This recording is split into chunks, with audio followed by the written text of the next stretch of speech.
জল দিয়ে দেবো। এইভাবে রান্না করলে কিন্তু খুব টেস্ট আছে। আর নতুন আলু আর দেশি মুরগি তো জানেন জমে যাবে একদম।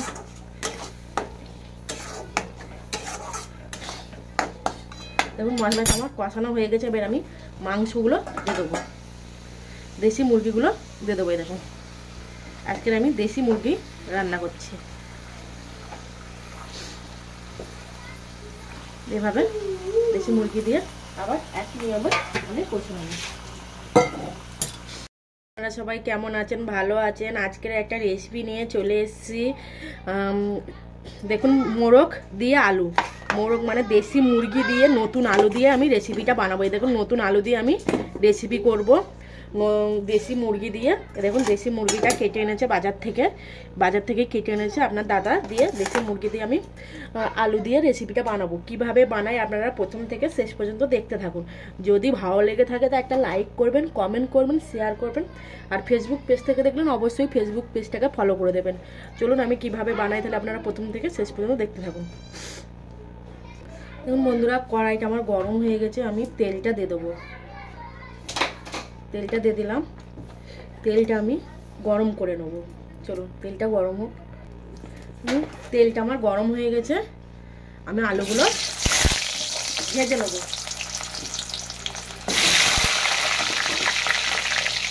এগুলো কিন্তু নতুন আলু দিয়ে আমি বানাচ্ছি। আপনাদেরকে নতুন আলু দিয়ে আজকে দেশি মুরগির ঝোল করে দেখাবো।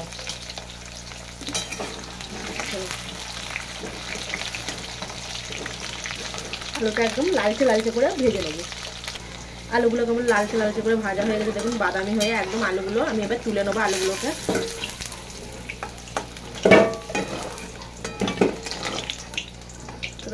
আমি তুলে নেব। ভাজা হয়ে গেছে আলুগুলো। দেখুন ওই তেলেতে আর একটু তেল দিয়ে দিলাম। আমি তেলটা দিয়ে দিলাম। গোটা গরম মশলা সব রকম আছে, দারচিনি, লবঙ্গ, গোটা এলাচ, গোলমরিচ, জায়ফল, জয়িত্রী যেগুলো লাগে সবই দিয়ে দিলাম। সাথে দিলাম শুকনো লঙ্কা। হালকা করে একটু নেড়ে চেড়ে নেবো।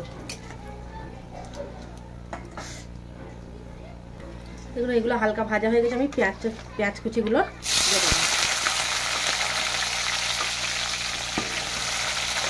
পেঁয়াজ কুচিগুলো দিয়ে দিলাম। সাথে পেঁয়াজেতে আমি লবণটা দিয়ে দেবো। পেঁয়াজটা তাড়াতাড়ি ভাজা হয়ে যায় বলে আমি লবণটা পেঁয়াজের ওপরেই দিয়ে দেবো। স্বাদ মতো দিয়ে দিলাম। আর লবণ দেবো না। যে পেঁয়াজগুলোকে এইভাবে নেড়ে নেবো। পেঁয়াজগুলো এইভাবে ভেজে নেবো। ও লালচে বাদামি কালার করে ভেজে নেবো। চলো বাদামি কালার মতন ভেজে নেবো। টমেটোটা দিয়ে দেবো। টমেটোটা দিয়ে আমি এইভাবে আবার একটু নেড়ে নেবো। দেখুন পেঁয়াজটা প্রায় ভাজা হয়ে গেছে। আর পেঁয়াজটাতে লবণ দিলে দেখুন পেঁয়াজটাকে তাড়াতাড়ি ভাজা হয়ে যায়, সেদ্ধ হয়ে যায়। ওই জন্য আমি পেঁয়াজের ওপরেই আমি লবণটা দিয়ে দিই। দেখবেন বেশিরভাগ রান্না তো আমার পেঁয়াজের ওপরেই আমার লবণ দেওয়া থাকে।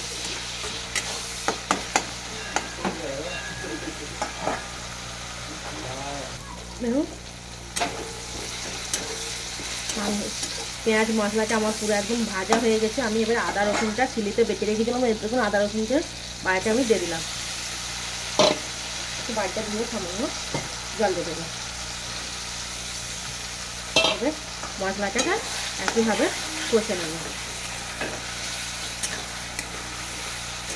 সুন্দরভাবে মশলাটা কষে নেব। আদা রসুন দেখবেন মিক্সিতে বাটার থেকে কিন্তু শিলনোড়াতে টেস্টটা বেশি হয়। কিন্তু কী করা যায়, মিক্সিতেই বেশি ব্যবহার করা হয়, শিলনোড়াতে কম। কিন্তু আজকে আমি শিলনোড়াতে বেটে আপনাদেরকে মশলা করে দেখালাম। শিলনোড়াতে বেটে রান্না করলে কিন্তু খেতে খুব সুন্দর লাগে। মশলাটা দারুণ টেস্ট আছে। এখন একে একে আমি গুঁড়ো মশলাগুলো দিয়ে দেবো। ঝালের পরিমাণটা দিতে হবে। দেশি মুরগিতে ঝালটা বেশি লাগে জানেন তো। এই জন্য ঝালটাকে আবার নতুন আলুতে স্বাদ কম। ঝাল মশলা যত বেশি দেবেন তত টেস্টি হয়। লঙ্কাটা একটু বেশি করেই দিলাম। লঙ্কার গুঁড়োটা এরকম লঙ্কার গুঁড়োটা 4 চামচ দিয়ে দিলাম। স্বাদ মতন হলুদ দেবো। 1 চামচ হলুদ আর একটু সামান্য দিলাম। হলুদ দিয়ে দিলাম। এবার আমি গুঁড়ো মশলা জিরে ধনে আর গোলমরিচটা দিয়ে দেবো। জিরের গুঁড়ো, ধনের গুঁড়ো আর অল্প পরিমাণ গোলমরিচের গুঁড়োটাও দিয়ে দিলাম। দেখুন মশলাটা দিয়ে আমি এবার এই গুঁড়ো মশলাটা দিয়ে এইভাবে আবার ভেজে ভেজে নেবো। মশলাটাকে আবার এইভাবে কষে নেবো।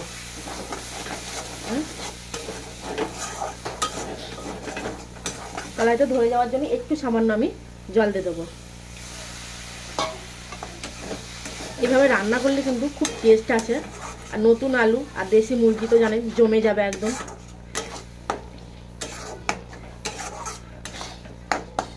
দেখুন মশলাটা আমার কষানো হয়ে গেছে। এবার আমি মাংসগুলো দিয়ে দেবো, দেশি মুরগিগুলো দিয়ে দেবো। এই দেখুন আজকে আমি দেশি মুরগি রান্না করছি।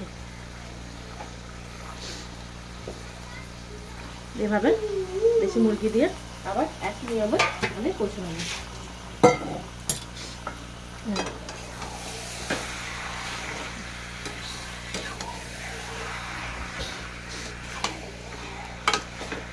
মাংস যত কষবে তত টেস্ট আছে, এটা কিন্তু মাংসরই নিয়ম। মাংস কষার উপরে টেস্টটা বেশি আছে। তারপরে মশলা তো আছেই। মাংসটা এইভাবে কষে কষে নেবো। নেওয়ার পর আমি খানিকক্ষণ ঢাকা দিয়ে দেবো। 10 মিনিট মতন আবার ঢাকা দিয়ে দেবো। দেশি মুরগি কিন্তু এই খাসির মাংসের মতনই সেদ্ধ হতে টাইম লাগে। দেশি মুরগি, হাঁস এইগুলো খুব সেদ্ধ হতে টাইম লাগে, কিন্তু পোলট্রিটা খুব একটা লাগে না অত টাইম।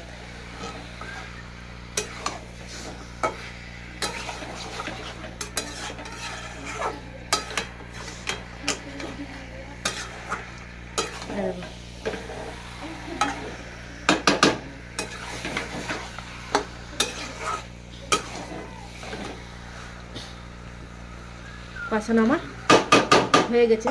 আমি 10 মিনিটের মতন ঢাকা দিয়ে রাখবো। 10 মিনিট ঢাকা দিয়ে রাখবো হালকা আঁচ দিয়ে। চলো দেখুন 10 মিনিট হয়ে গেছে আমার। ঢাকাটা খুলে নিলাম। ঢাকাটা খুলেছি, দেখুন চারিদিক দিয়ে কেমন ঝোলটা বার হয়ে জলটা বার হয়ে এসছে। দেখুন আমি কিন্তু জল দিইনি, তখন মশলাতে একটু সামান্য দেখলে নি। এই দেখুন এবার আমি ঢাকাটা এই আঁচটাকে জোরে ফুল দিলাম। ফুল দিয়ে এবার আমি আলুগুলো কেননা নতুন আলু সেদ্ধ হতে টাইম লাগবে, আলুগুলো এখনই দিয়ে দিলাম। আলুগুলো দিয়ে মাংসটাকে আবার এইভাবে একইভাবে কষে নেব।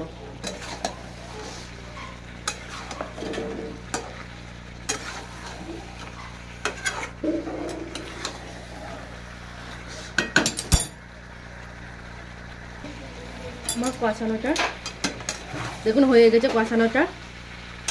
কষানোটা হয়ে যাওয়াতে এবার আমি জল দিয়ে দেবো। এই 1 মগ জল দিয়ে দেবো।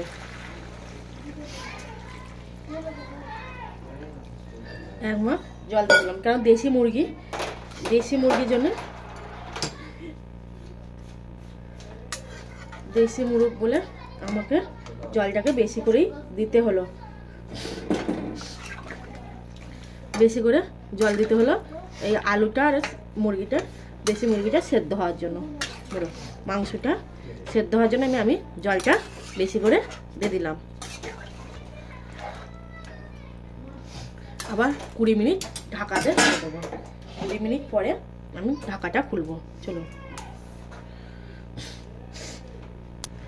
হ্যালো বন্ধুরা, এই দেখুন 20 মিনিট আমার হয়ে গেছে। এ বাবা দেখুন চারিদিক দিয়ে কেমন তেল বার হয়ে এসছে।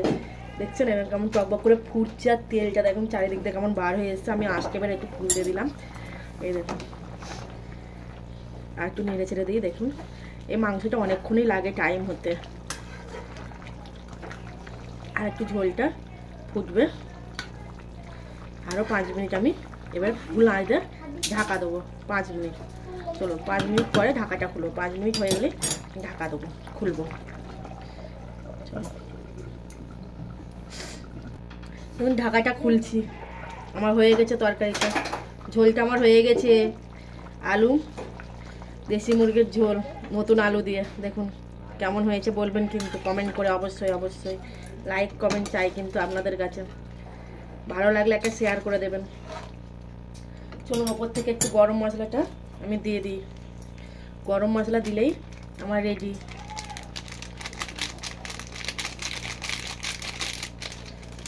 আমি এই সানরাইসের এই গরম মশলাটা ব্যবহার করি। এই গরম মশলাটা আমার খেতে খুব ভালো লাগে।